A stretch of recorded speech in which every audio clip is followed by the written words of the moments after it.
Hey, what's up guys? MidgeHD here, and I'm here to show you the Air New Zealand 75th anniversary photos I took in Te Papa Museum in Wellington, which is New Zealand's capital. But first I want to thank you guys. I just reached 400 subscribers. I'm up to 409 right now, almost at 70,000 views, and this video is going to be my 100th video special. As you can see, 98 videos. The 99th video is going to be uploaded soon. I'm just rendering it in Vegas, Sony Vegas, and that is the JC Wings in-flight and Phoenix A350 comparison of the models.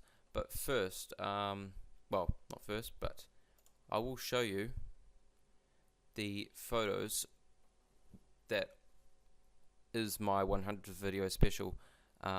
These are the photos of the 75th anniversary of Air New Zealand, and we'll start off here. This is a 737 nose that they had cut off to display it in front of the museum. This is the museum right here, and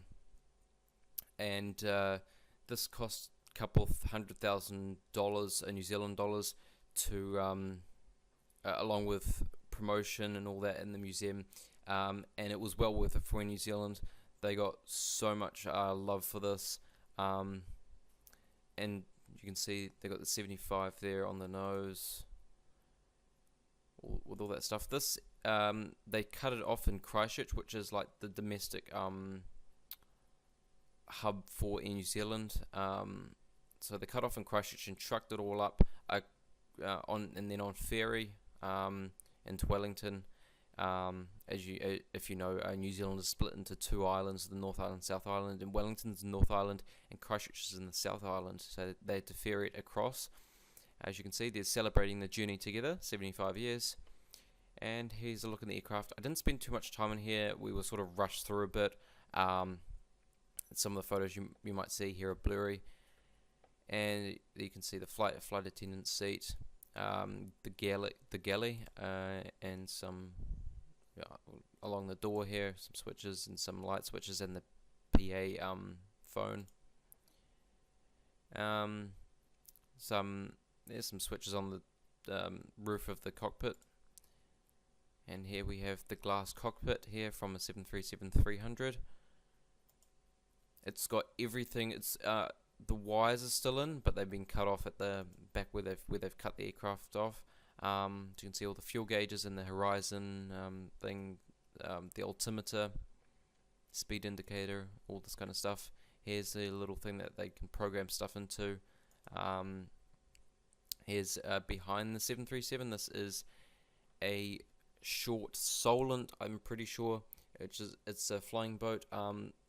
This was up in North Auckland when the days they were building an airport up in North Auckland called Whenuapai, which is now an Air Force base.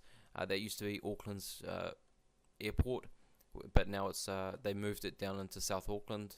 But this was one of the first aircraft New Zealand had, or TL had. This was all government owned stuff. And here's the inside of the museum. This is just the lobby. As you can see, the person's wearing an older Air New Zealand uniform hat. There's 787, and it's really blurry because I really don't know why it just is. If you want, you can pause this here to read that. It's just about the 787 and the future of flying, and then all these facts about it. There's another picture there. That one was really bad. I should have probably just taken that one out. Don't know what the 12 o'clock means on this, but this has significance. It's NZ 1940. 1940 was the year Air New Zealand started operations. They were founded in 1939, but they started operations then. They started off as TEAL, Tasman Empire Airways Limited, which was mainly just international out of New Zealand.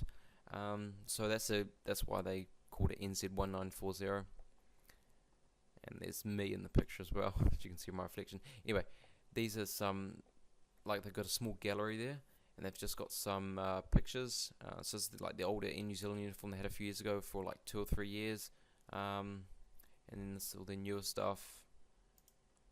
And here's the uniform. This is the men's uniform, and here's the women's uniform, and here is like the one that they had a few years ago, that grey one with the teal colours.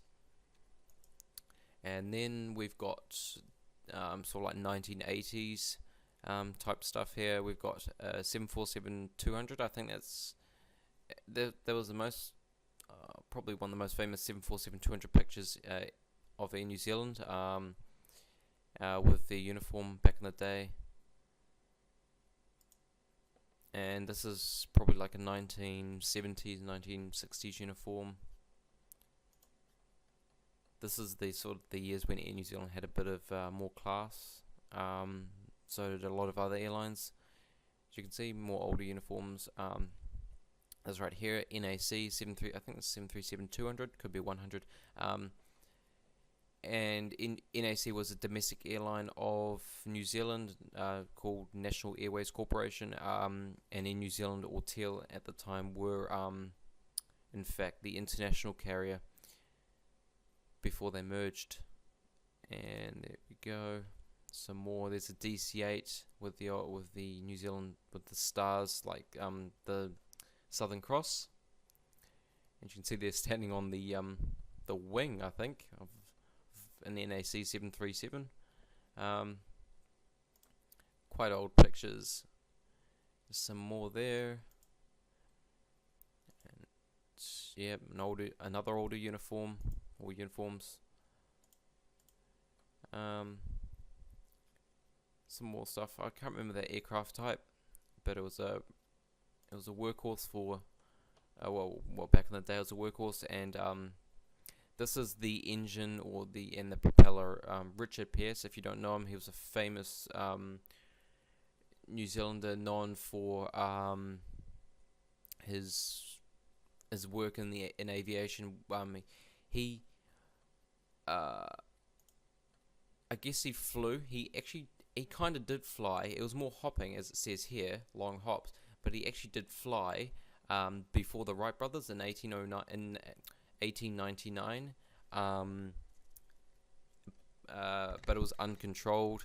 As you can see, there's the stuff he used, and then his most famous flight was done in 1902 to 1903, and he's from Timaru. And so if you go to Timaru Airport, the airport is actually called Richard Pearce Airport. And Timaru, if you didn't know, is south of Christchurch, where the 737 nose I said earlier, where it was cut up. Here's a teal banner or flag. Here's some comment cards. People write their best memories and stuff like that. And here's some old Air New Zealand posters. Teal posters. So fly by air by Teal, Tahiti, Fiji again. So they're pre-1965 stuff. And here's that flying boat that was of that picture that was behind the 737. This is the short S45 Solent Mark 1. And yeah, they're just like scale models stuff. There's all the specs about it, just how many passengers, where it flew, the era it flew in. There's the Smaug livery on the 777. And you can see my feet right there. But anyway, this is kind of like old stuff that they used to have. There's like an old cabin bag for the crew. This is the key that was given to Air New Zealand on their delivery of this DC-8-52. 52. And that's also the same year they were renamed to Air New Zealand. And here you can see, you can read that if you want. You can pause it, whatever. And here we have an NAC poster. This, as you can see here, this is the Wellington Harbour and Wellington City, where this museum is now.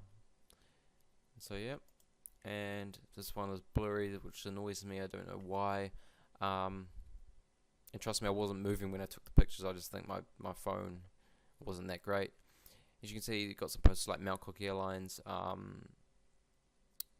Rotorua one there, and all that kind of stuff.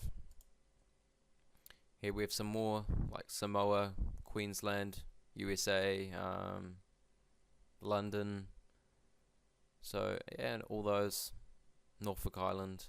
And here we have an NAC 737-200, another smaller poster. Here we have the DC-8 model. I think this might be a 63 a scale model, a dash 63, not a dash 52 like Air New Zealand had. But I could be wrong. Well, I might be right actually. But this is the DC-8 52 that Air New Zealand had. As you can see, they had it then.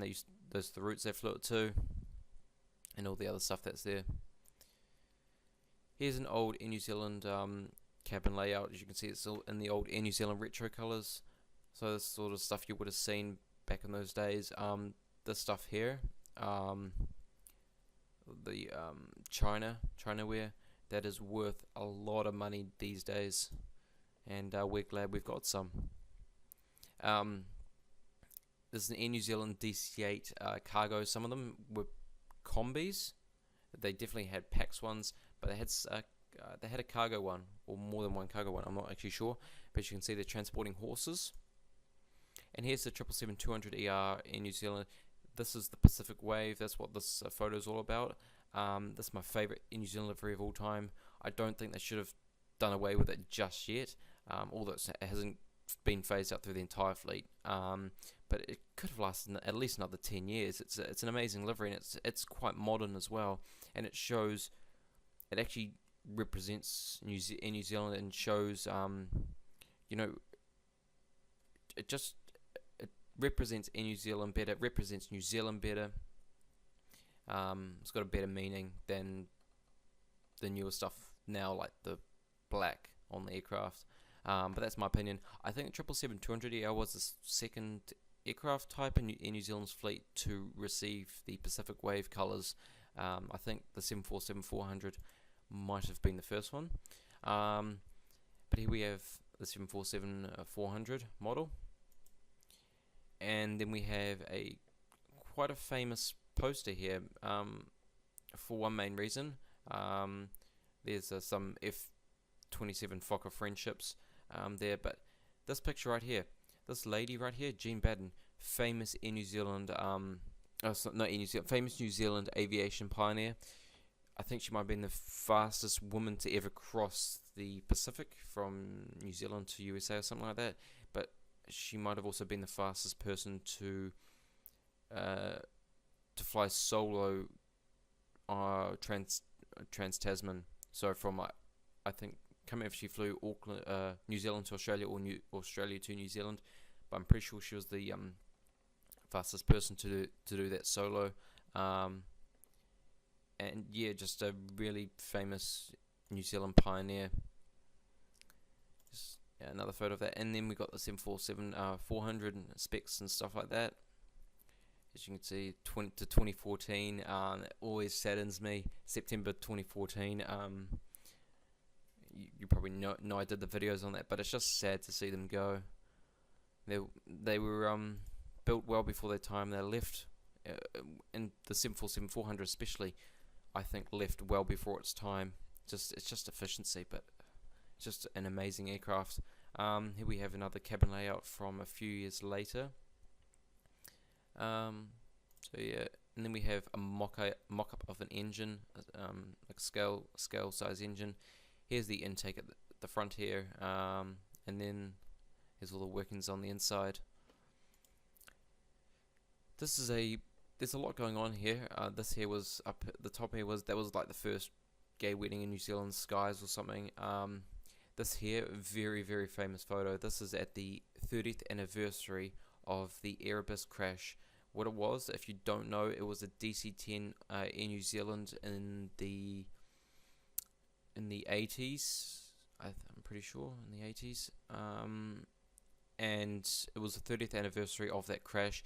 What had happened, it had crashed into the side of a mountain known as, which was called Mount Erebus, and that's like a memorial for it they had in the city. I went to also the memorial at the cemetery, where they've got all the stuff there, like the big placard of everyone who died in the crash and everything. And this guy's Rob Fife, who's the former Air New Zealand CEO, but the CEO at the time. He was CEO for quite a few years. I was fortunate enough to talk to him at the ceremony. So I think this photo here is the introduction of the 747-400.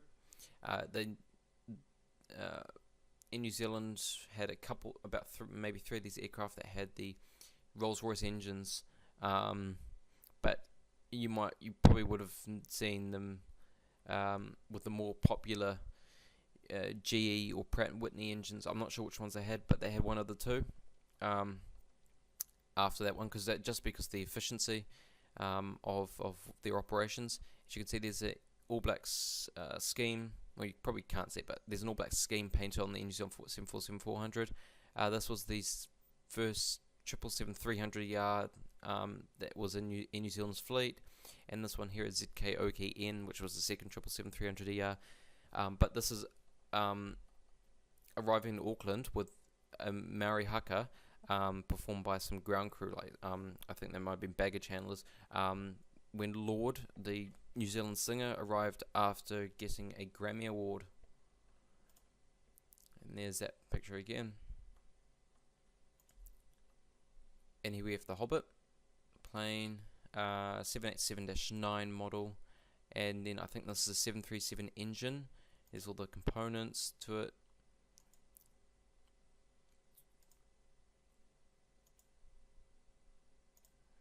And here we go. Here's the black boxes of that DC-10 crash, that Erebus crash.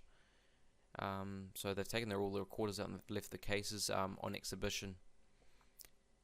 And you can pause that if you want to. It's just saying some stuff about it. And this is the last picture. This is us leaving the museum.